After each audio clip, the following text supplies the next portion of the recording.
Geno mar jopuonjre maheo 250 manotieko course mar nursing higa mokalo kendo nonego bini chako tiegruok kata internship higani ogore Luanda tok migawo mar thieth yango ni onge budget makamano. Jatend migawo mar thieth Edan Duale kanoduoko jopuonjre go olero ni geno onge mar keto jopuonjre modong' e thuolo makamano kaluwore kod nok mar omenda ma migawo no noyude budget ma higani.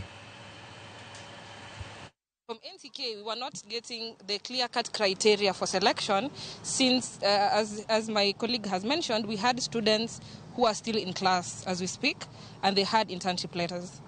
And there was no criteria for selection for internship because you find people who completed as early as 2023 who are still outside, no internship, no license. We have seen some progress from the CS where they revoked internship placement for 42 students who had not qualified to do internship, but they were in for internship.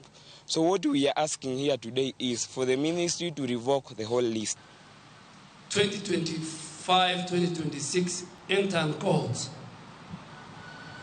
The public service regulations allow me to post 2,000 nurses. So the rest will wait next year. Sirkal